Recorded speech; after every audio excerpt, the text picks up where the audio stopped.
नमस्ते प्रणाम। आप लोग सुनिए, छठ गीत है, कैसा लगता है कमेंट में ज़रूर आप लोग बताइएगा। पारंपरिक गीत है ये।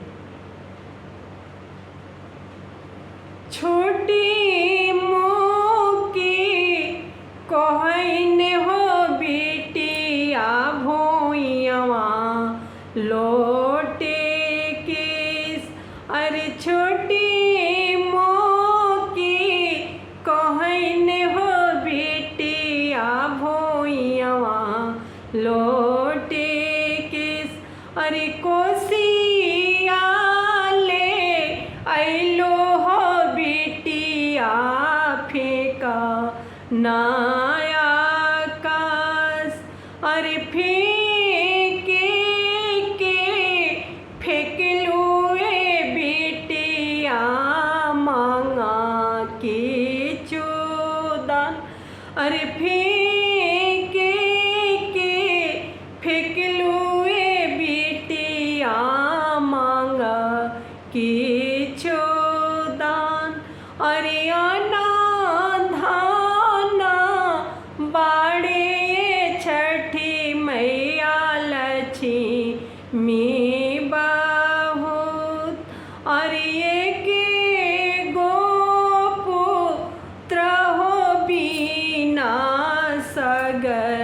रोयान हार।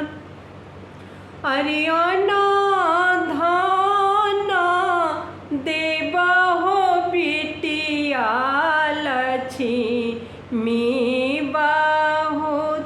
अरे गोदा भारी बालक हो देवा सगरिया जोत।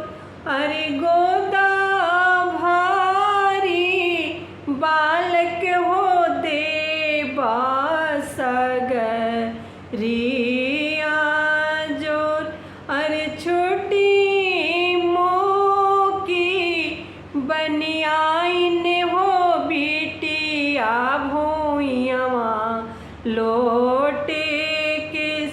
अरे नारियार ले अइलो हो बेटिया फेंका नाया कस। अरे सभा फाला ले अइलो हो बेटिया फेंका नाया कस। अरे फेंके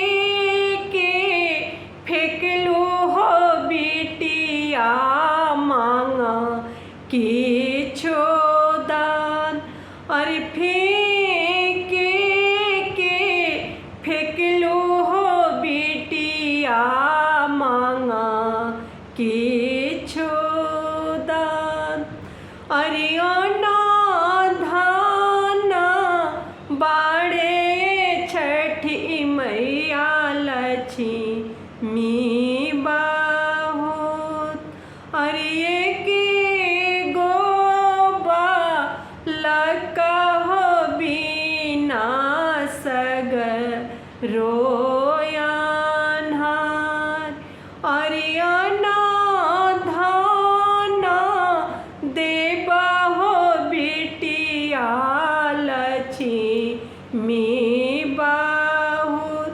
अरे गोदा भारी बालक हो देवा सगरोया जोर। अरे गोदा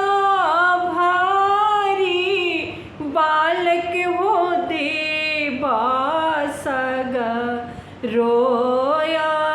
जोर।